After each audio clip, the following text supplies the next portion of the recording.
Enfer et contre tous, c'est un seul en scène consacré à Gustave Eiffel.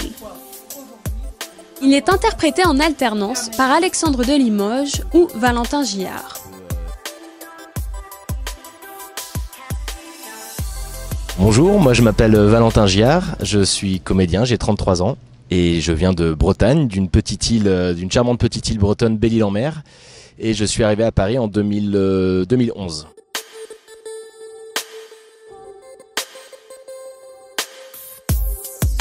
J'ai commencé quand j'étais plus jeune à faire des petits courts-métrages. Ensuite, voilà, j'ai décidé d'en faire mon métier. Assez tard, j'ai commencé à 27 ans, mes premiers cours de théâtre, quand je suis arrivé sur Paris du coup. J'ai commencé le théâtre au cours Sauton. C'est une formation de comédien qui reprend les grandes lignées de l'enseignement de Jean-Laurent Cochet. Voilà, c'est un enseignement basé sur les grands auteurs, sur les grands textes. Et donc c'est vraiment là que j'ai appris le métier de comédien. Et ensuite beaucoup de spectacles, notamment des pièces de théâtre classique, un peu de pièces contemporaines aussi, essentiellement de la comédie. Et puis voilà, en décembre 2017, l'audition pour le seul en scène Gustave Eiffel.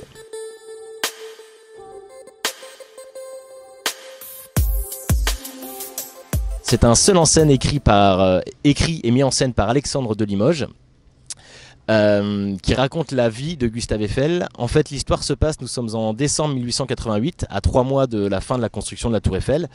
Les ouvriers se mettent en grève. Ils se mettent en grève pour la deuxième fois en 3 mois. Et Gustave Eiffel sort d'un entretien houleux avec l'un des grévistes. Et il va rentrer dans son bureau, qui est donc symbolisé par la Seine. Et là, il va commencer à se livrer pendant 1h15 sur sa vie, sur sa famille, sur la construction de la Tour Eiffel, sur le 19e siècle, sur le contexte social de l'époque, sur les inventions. Pourquoi encore une grève 3 mois après celle de septembre, où ils avaient eu tout ce qu'ils voulaient? Et pourquoi aujourd'hui, à 3 mois de la fin? Donc il va nous raconter tout ça sous forme de confidence avec le public. Donc c'est vraiment 1h15 qui se passe en direct, il n'y a pas d'ellipse, on s'adresse directement au public en direct en le faisant participer un peu. Du coup c'est ce qui rend le spectacle très attractif puisqu'il parle de sa vie et il se confie au public. Donc on passe de joie aux peines, aux doutes, aux certitudes, du rire, aux larmes. Voilà, plein de choses très intéressantes.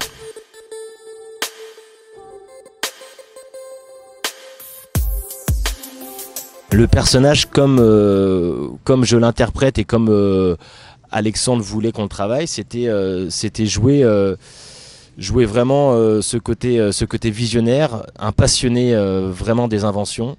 C'est un petit peu un savant fou qui est vraiment très passionné par l'histoire, par les constructions.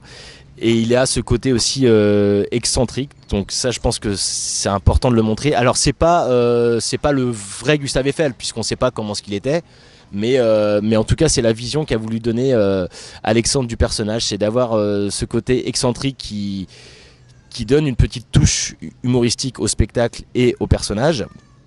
Et tout en gardant ce côté très passionné, très précis, très professionnel en fait. Ferme les yeux, 300 mètres, c'est quoi? Imagine, tu empiles un immeuble de 6 étages avec par-dessus Notre-Dame de Paris, l'obélisque de la Concorde, le génie de la Bastille, l'arc de triomphe, la colonne de la place Vendôme et encore par-dessus la statue de la Liberté. C'est vraiment quelqu'un qui se confie. Il n'hésite pas à expliquer ce qui va bien, ce qu'il ressent, à se mettre en colère, à être ému, puisque dans le spectacle on parle aussi du fameux scandale du Panama qu'il a énormément bouleversé. Donc il n'hésite pas à se confier au public. Donc il n'y a vraiment pas de filtre en fait. C'est vraiment ce que j'aime bien avec ce personnage. c'est qu'il est complètement lui-même et il n'hésite pas à soit se moquer ou soit rire. Parfois peut-être avoir un côté un peu ridicule, mais il s'en fiche quoi. Il est vraiment comme ça. C'est pas parce qu'on est un grand génie, un visionnaire qu'on peut pas se permettre d'être excentrique et de faire ressentir ce qu'on pense. J'adorais Maupassant. Moi, un super artiste, hein, quelle déception. Il a écrit squelette disgracieux, ridicule profil de cheminée d'usine. Verlaine fait faire un détour à son fiacre pour ne pas voir ce squelette de beffroi.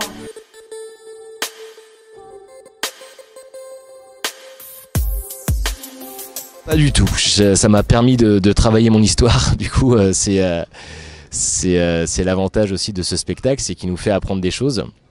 Donc c'est vrai qu'aujourd'hui, quand je l'interprète, j'ai l'impression que je connais plein de choses, alors qu'en fait non. Quand j'ai commencé, comme tout le monde, hein, moi je pensais, je connaissais le nom Eiffel, je connaissais, je sais même pas si je connaissais son prénom, si je crois que je connaissais son prénom. Et je connaissais uniquement la Tour Eiffel, donc c'est vraiment un spectacle qui m'a permis d'approfondir autant sur l'histoire que sur le personnage, puisque forcément je me suis documenté, j'ai lu son autobiographie, j'ai travaillé le personnage pour pouvoir jouer ce spectacle. Ils l'aimeront, ma tour. Et ma réputation, et ma famille. Parlez-en, en bien ou en mal, mais parlez-en. Moche, symbole phallique, prétentieuse, peu m'importe.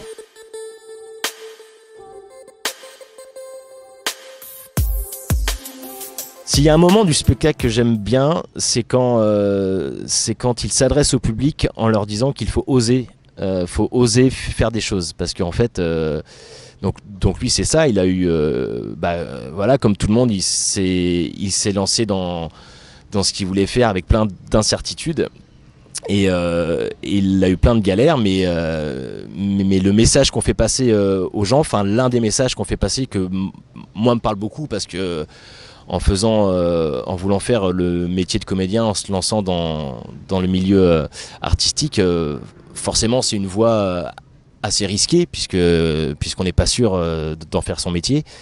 Donc le message oser faire des choses, moi je trouve que c'est un message qui est très intéressant, parce que si on fait rien, il se passe rien quoi. Donc il vaut mieux oser faire des choses ratées que ne pas que ne rien faire, ou essayer de faire quelque chose dont on se passionne pas forcément en fait.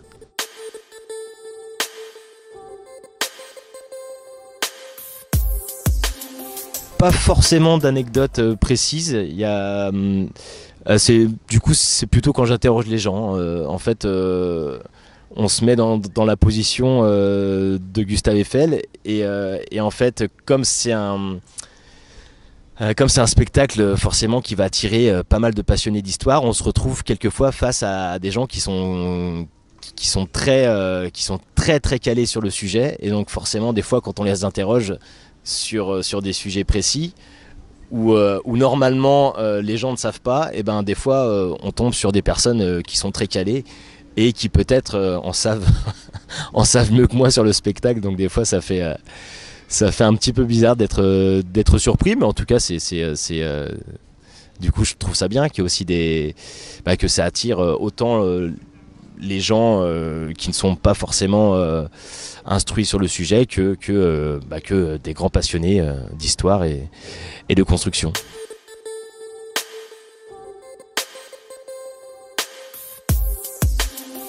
J'ai un spectacle qui s'est joué l'année dernière et qui va continuer de se jouer l'année prochaine, qui s'appelle Paris, Barbès, Tel Aviv, un spectacle sur...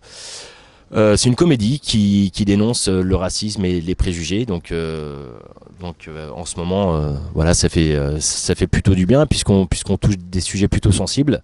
On va assez loin dans l'humour, mais à partir du moment où c'est pris comme une grosse farce et on se moque de l'ignorance, ça passe. Donc j'ai ce spectacle. Un autre spectacle que je prépare qui s'appelle Ring, qui est un spectacle sur les relations hommes-femmes. C'est 17 scènes de couple.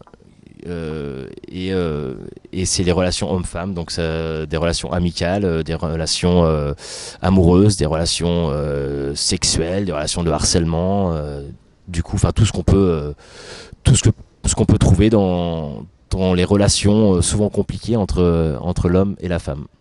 Et un seul en scène que j'écris et que j'aimerais lancer un petit peu plus tard.